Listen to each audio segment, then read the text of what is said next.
वनपुर गांव जंगल के बगल में बसा एक हरा भरा गांव था। वहां के लोग जंगल से मिलने वाले फल, फूल, जड़ी बूटियां दूसरे गांव में जाकर उसे बेच अपना गुजर बसर करते थे। फल ले लो, ताजे ताजे फल ले लो। अरे सुनो, ये अनार कैसे दिए? दीदी 50 रुपए के 1 किलो। सीधे जंगल से लेकर आए हैं। हमारा जंगल हमारे लिए जीवन दाता है। वनपुर से हो क्या? हाँ दीदी, तुम लोग तो नसीब वाले हो जो इतने बढ़िया जंगल की कृपा तुम पर है।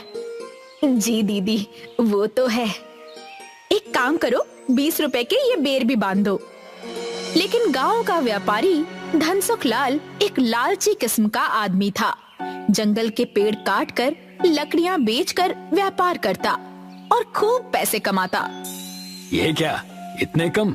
अरे इतने कम पैसों में तुम 50 किलो लकड़ियां लेकर जाओगे? धनसुख लाल जी, इस बार दे दीजिए, अगली बार पैसे दे दूंगा। मैं आपका पुराना ग्राहक हूँ। तुम्हारा दिमाग खराब है? मैं यहाँ पर व्यापार करने बैठा हूँ, समाज सेवा नहीं। पैसे हो तो ले जाओ, नहीं तो निकलो यहाँ से। धनसुख लाल के पेड़ कटाई से जंगल के पेड़ कम हो रहे थे। एक दिन नीलिमा अपने घर से सुबह सुबह जंगल की ओर गई तो सामने का दृश्य देखकर उसकी आंखें फटी की फटी रह गई। ये क्या? ये जंगल हवा में कैसे उड़ रहा है? हाय रे भगवान, ये कैसे हो गया? मुझे अभी जाकर सारे गांव वालों को ये बताना होगा। वनपुर गांव का जंगल हवा में उड़ता देखा तो नीलिमा ने दौड़कर जाते हुए पूरे गांव को बताया। उसकी बातें सुनकर युवा प्रधान अजय बोलने लगा, ये तो बड़ी ही अजीब बात है कि जंगल हवा में उड़ रहा है। मुझे तो लगता है कि ये जरूर किसी भूत का चक्कर होगा। मुझे तो लगता है जरूर किसी ने हमारे जंगल पर काला जादू कर दिया है। अरे अगर जंगल इस तरह से हवा में उड़ेगा तो हम कैसे अपना गुजर बसर करेंगे? कैसे जाकर फल फूल तोड़ेंगे और उसे बेचेंगे? गांव वाले तो मर ही जाएंगे। अजय ने बीच में रोकते हुए कहा, नीलिमा दीदी, आप शांत रहिए, ऐसा कुछ नहीं है। मामला क्या है ये तो वहां जाकर ही पता चलेगा। ना बाबा, हम तो वहां नहीं जाएंगे, हमें डर लगता है। सारे गांव वालों ने उड़ते हुए जंगल में जाने से मना कर दिया, लेकिन अजय एक बहादुर और पढ़ा लिखा लड़का था जो कि भूत प्रेत जैसी चीजों पर विश्वास नहीं करता था। मैं जाता हूँ, जाकर देखता हूँ कि मामला क्या है। अरे लेकिन जाओगे कैसे? जंगल तो हवा में उड़ रहा है। कुछ ना कुछ तो करना पड़ेगा। अजय और गांव वालों ने एक बड़ी सीढ़ी बनवाई और उसे जमीन से जंगल पर टिकाया। अजय ऊपर चढ़कर जंगल में पहुंचा तो हवाएं जोर से चलने लगी। अरे आज जंगल कुछ अजीब सा लग रहा है, कितनी जोर की हवाएं चल रही हैं। अजय कुछ और कदम आगे बढ़ा तो उसे एक आवाज सुनाई दी। अरे बेटा, तुम्हारा नाम अजय है ना? जी माई, मैं वनपुर गांव का प्रधान हूँ। हाँ, वनपुर गांव के लोगों के लिए तुमने बहुत कुछ किया है। जी माई, बस अपना काम कर रहा हूँ। वनपुर गांव के लोग इस जंगल को काफी पूछते हैं ना, इस गांव के लोगों का गुजर बसर चलता है। लेकिन माई, आप यहाँ अकेली क्या कर रही हैं? बस बेटा समझ लो कि अब ये जंगल मेरा है और मैं इस जंगल की हूँ। मेरे परिवार के लोग अब इस दुनिया में नहीं रहे। इस उम्र में काम कहाँ से करती, तो इसी जंगल में रहने लगी। यहीं खाना मिल जाता है, यहीं पास में मेरी कुटिया है, वहीं पर रहती हूँ। लेकिन तुम्हारे ही गांव का धनसुख लाल, जो कि लकड़ियों का व्यापार करता है, वो तो इस जंगल को तबाह कर रहा है। वो तो है माई, अपने लकड़ियों के व्यापार के लिए वो पेड़ काट रहा है, लेकिन नए पौधों को लगा ही नहीं रहा है। अगर ऐसा ही चलता रहा तो ये जंगल एक दिन खत्म हो जाएगा। मैंने उसे कई बार समझाया है। कुदरत का सारा संतुलन खराब हो रहा है। सही कह रही हो माई, जंगल खत्म होगा तो गांव वाले भी नहीं बचेंगे। तुम लोगों को उस धनसुख लाल को रोकना होगा, नहीं तो ये जंगल इसी तरह हवा में उड़ता रहेगा और गांव वाले बिना जंगल के तड़पते रहेंगे। माई, गांव का प्रधान होने के नाते मैं इस मसले को जरूर सुलझाऊंगा, लेकिन आप मेरे साथ चलिए माई, हमारा गांव आपको संभालेगा। नहीं बेटा, तुम जाओ, बस मेरे लिए इतना करो कि उस धनसुख लाल को समझाओ, नहीं तो ये जंगल खत्म हो जाएगा। अजय ने जब गांव वालों को ये बात बताई तो गांव वाले सीधा धनसुख लाल के घर पहुंचे, लेकिन धनसुख लाल ने नकारते हुए कहा, अरे भाई, अगर मैं अपना काम धंधा बंद कर दूं तो फिर पैसे कैसे कमाऊं? क्या भिखारी बन जाऊं? अरे भाई, काम धंधा बंद करने के लिए कौन कह रहा है? हम तो बस इतना ही कहना चाह रहे हैं कि तुम पेड़ों की कटाई कम कर दो और इसके साथ कोई दूसरा काम शुरू कर दो। जितने पेड़ काटो उसके 2 गुने पौधे जंगल में लगा दिया करो। देखिए धनसुख लाल जी, अगर आप ऐसा नहीं करेंगे तो गांव नहीं बचेगा। आप समझिए, नया काम शुरू करने में मैं आपका साथ दूंगा।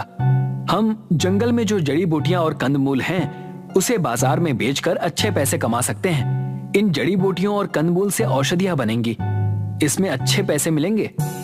अजय के समझाने पर धनसुख लाल के पल्ले ये बात पड़ी तो धनसुख लाल इसके लिए तैयार हो गया। जब अजय फिर से जंगल गया तो उसे वो बूढ़ी औरत मिली।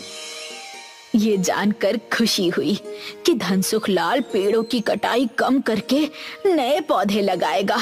मुझे लगता है अब जंगल को फिर से सामान्य होने में कोई दिक्कत नहीं होगी।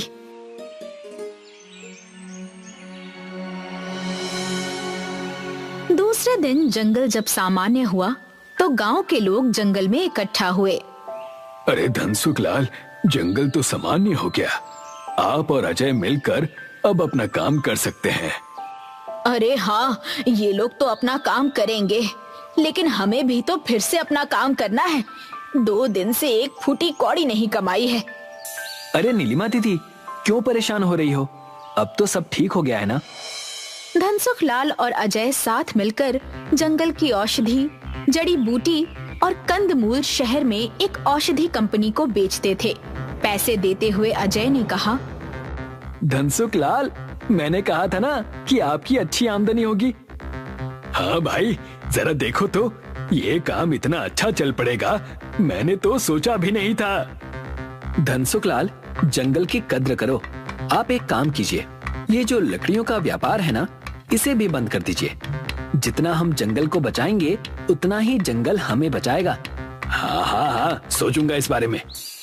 धनसुख लाल का खास आदमी भीमा कंदमूल के लिए जमीन खोद रहा था तो उसे एक मटकी मिली जिसमें खजाना था। भीमा मटकी लेकर धनसुख लाल और अजय के पास आया। जब वो दोनों बरगद के पेड़ के नीचे बातें कर रहे थे, मालिक, मालिक, ये देखो क्या है, खजाना मिला है खुदाई करने के दौरान। अरे वाह, इतने सारे सोने और चांदी के सिक्के, मैं तो इसे बेचकर अमीर बन जाऊंगा। धनसुख लाल, आप ये कैसी बातें कर रहे हैं? ये धन हमें जंगल से मिला है, इस पर किसी का भी एकाधिकार नहीं है। इससे हम जंगल में और ज्यादा पौधे लगाएंगे, गांव की सड़कें, अस्पताल, स्कूल और साफ पीने का पानी, इन सब की व्यवस्था करेंगे। मतलब तुम इसे अपने घर ले जाकर इसमें से कुछ खजाना अपने लिए निकाल लोगे, है ना? धनसुख लाल जी, ये धन ना मेरे घर जाएगा और ना ही आपके। ये जंगल की अमानत है, इसे यहीं रहने देते हैं। अजय की बात सुनकर लालची धनसुख लाल तब तो चुप रहा, लेकिन अपने घर आने के बाद भीमा से कहने लगा, भीमा, उस मटके के खजाने का विचार अभी भी मेरी जहन में चल रहा है। क्या करूं? करना क्या है मालिक, आज रात ही जाकर उस मटकी को चोरी कर लीजिए। कह देंगे कि चोर ने चोरी की है। किसकी हिम्मत होगी आप पर उंगली उठाने की? उस मटकी को मैं ले लूंगा। आज रात ही वो मटका मैं अपने कब्जे में कर लूंगा। चांदनी रात में जंगल में कुछ हलचल महसूस हुई। धनसुख लाल ने मटकी के पास आकर मटकी में हाथ डाला तो एक सांप ने धनसुख लाल को डस लिया। धनसुख लाल की चीख से पूरे जंगल की शांति भंग हो गई। जंगल फिर से पहले जैसा हवा में उड़ने लगा। ये देखकर अजय जब जंगल में आया तो उसके सामने वो बूढ़ी औरत थी। धनसुख लाल मरा पड़ा था, उसके मुंह से झाग निकल रही थी। ये क्या हुआ? धनसुखलाल को क्या हो गया? वो मर चुका है। उसने इस मटकी का खजाना चुराने की कोशिश की तो सांप ने उसे डस लिया। धनसुखलाल अपने लालच से जीत ना सका। अपने लालच की वजह से उसकी ये हालत हो गई। लेकिन माई, आपको ये सब कैसे पता? ये कहते ही वो बूढ़ी औरत अपने असली रूप में आ गई। अजय, मैं वन देवी हूँ। मैं इस जंगल की रखवाली करती हूँ। मैंने ही ये जंगल को उड़ाकर गांव से दूर किया है। धनसुखलाल जैसे लोगों की वजह से आज जंगल खतरे में है। तुमसे जिस दिन मुलाकात हुई तो लगा कि तुम्हारे जैसा अच्छा इंसान जरूर इस जंगल को बचाएगा, लेकिन धनसुखलाल जैसा लालची आदमी इस कार्य में बाधा था, इसलिए उसे मरना ही था।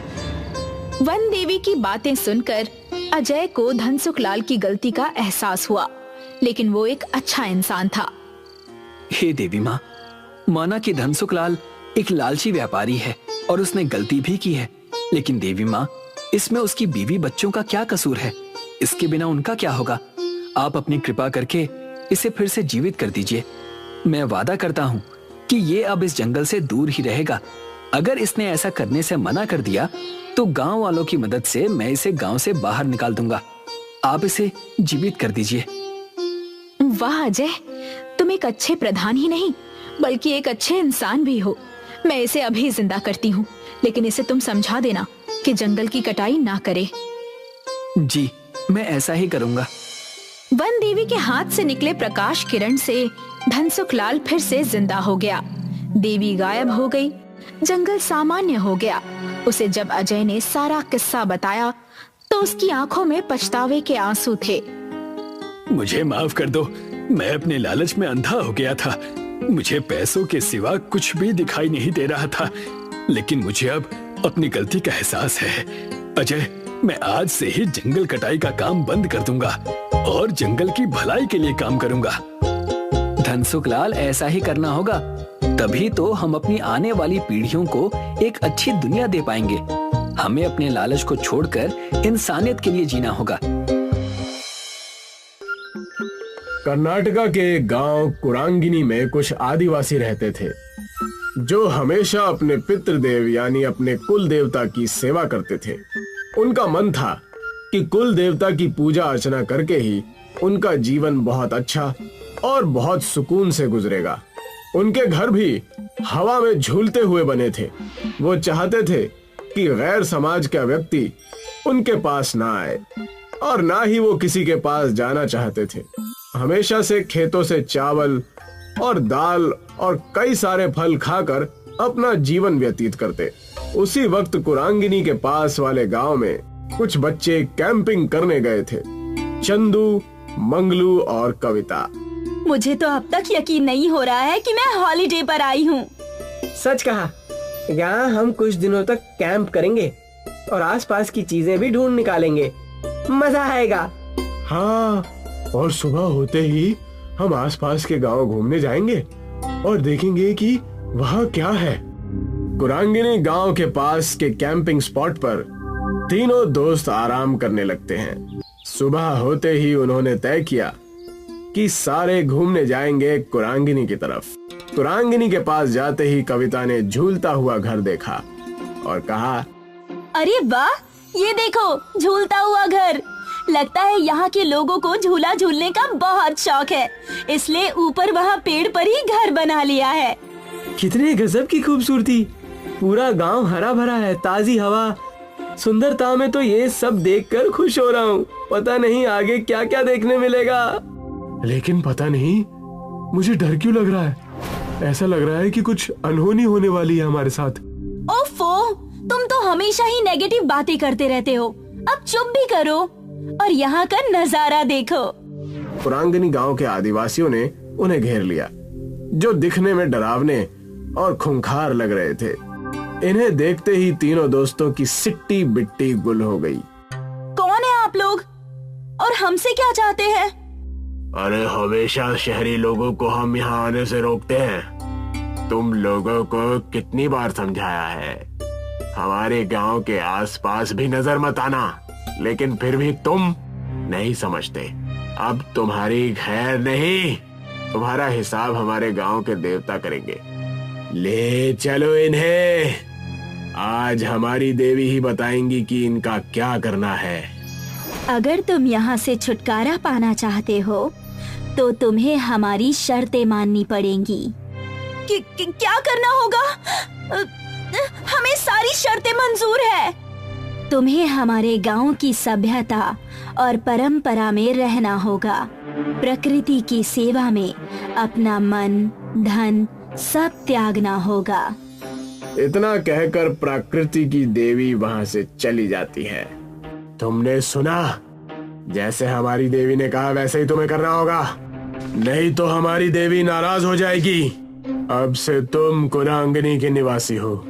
तुम्हें हमारे नियम और कायदे चलाने होंगे और हमारी देवी को खुश करना होगा। क्या आप हमें समझाएंगे कि हमें करना क्या है? हंसते हंसते हमारे रास्ते बंद हो गए और अब ये नया तमाशा आ गया है। जल्दी बताओ हमें क्या करना है। मैं जिंदगी भर के लिए तैयार हूँ। जैसा हमारी देवी ने कहा वैसा ही तुम्हें करना होगा। हमारे तौर तरीके तुम्हें अपनाने होंगे। सारी शहरी चीजें तुम्हें फेंकनी होगी। कविता, मंगलू और शैलेश के पास कोई चारा नहीं रहता। उन्हें उनके तौर तरीके आजमाने ही पड़ते हैं। हमने तुम्हारी सारी व्यवस्था झूलते हुए घर में कर दी है। आज से तुम वहीं रहोगे और हमारा जीवन व्यतीत करोगे। यही सीख और सजा है तुम्हारी। ये रहे तुम्हारे कपड़े। छोड़ दो हमें, घर जाना है हमें जाने दो। अरे चिल्लाना बंद करो और इन्हें देखो। तुम्हें लगता है हमें जाने देंगे यहाँ से? हमें यही इनकी बातें माननी होगी, तब जाकर कुछ होगा। मैंने पहले ही कहा था कि हमें संभल कर रहना चाहिए, लेकिन तुम में से किसी ने मेरी बात नहीं मानी। उन्हें समझ आने लगा था कि प्रकृति सबसे बढ़कर है। ये रहा तुम्हारा भोजन। इसे खाकर हमारे साथ खेत में काम करने चलो। ये क्या है? मुझे ये सब करने की आदत नहीं है। दिखने में तो स्वादिष्ट लग रहा है। मंगलू, इसे खाकर तो देखो। चुपचाप खाकर हमारे साथ चलो। जैसे ही उन्होंने कुरांगिनी गांव का खाना खाया, वाह यार, ये कितना स्वादिष्ट है। अगर हमें ये खाना हर रोज मिले तो मैं यहाँ से कभी नहीं जाना चाहूंगी। बिना मिलावट के खाने की बात ही कुछ और है। सच कहा तुम दोनों ने। हमें यहाँ कुछ दिन बिताने हैं। इससे हमें एक अच्छी सीख और अच्छी समझ के साथ जाएंगे। तीनों ही कुरांगिनी गांव के लोगों के साथ समय बिताने लगते हैं। उनके साथ खेतों में जाकर खेती, पेड़ों पर चढ़कर फल तोड़ना और कई सारे गांव की परंपरा में भाग लेते हैं। पूरे 1 महीने तक वो कुरांगिनी गांव वालों के साथ रहते हैं। उनके तौर तरीके सीखने के बाद मुखिया कहता है, हमारे गांव में कल मेला लगने वाला है। इस मेले में कई सारे व्यंजन और कई सारे कारनामे होते हैं। इस मेले में हम आ सकते हैं क्या? अब तो हम भी कुरांगिनी के निवासी हैं। क्यों नहीं? अब तुम हम में से ही एक हो। तुम यहाँ आ सकते हो। अगले ही दिन तीनों मेले में जाने के लिए तैयार हो जाते हैं। वहाँ पर कविता के माँ बाप कविता को ढूंढते हुए आ जाते हैं। कविता की माँ रोने लगती है। कहाँ थी मेरी बच्ची? हमने तुम्हें कहाँ कहाँ नहीं ढूंढा। इन लफंगों के साथ हमें पता था कि तुम किसी मुसीबत में हो। कुरांगिनी गांव के लोग कविता के पिता की बात सुनकर डर जाते हैं। तब कविता कहती है, लेकिन पिताजी, इसमें इनकी कोई गलती नहीं है। मुखिया जी ने अपना कर्तव्य निभाया और हमें एक बहुत अच्छी सीख दी जो कोई स्कूल या कॉलेज हमें नहीं दे पाता। इस गांव में आने के बाद हमने हमारी प्रकृति के बारे में जानने का बड़ा अवसर प्राप्त किया। हमें पता चला कि हमारी दुनिया से बढ़कर भी कुछ चीज है। मैं शुक्रगुजार हूँ इस कुरांगिनी गांव और यहाँ के लोगों का जो हमें यहाँ आने का मौका मिला। सब कुछ सुनने के बाद मुखिया कहते हैं, देखा हमारे साथ रहने का नतीजा। मुझे गर्व है तुम तीनों पर। हमें तुम्हें यही सिखाना था। मुझे तो तुम तीनों पर नाज है। प्रकृति देवी की शर्त पूरी होती है। अब तुम यहाँ से जा सकते हो और अपना सामाजिक जीवन बिता सकते हो। कविता, मंगलू और शैलेश वहाँ से खुशी खुशी जाने लगते हैं। हम आप सब से मिलने साल में एक बार जरूर आएंगे और शहर जाकर लोगों को प्रकृति के बारे में सतर्क करेंगे।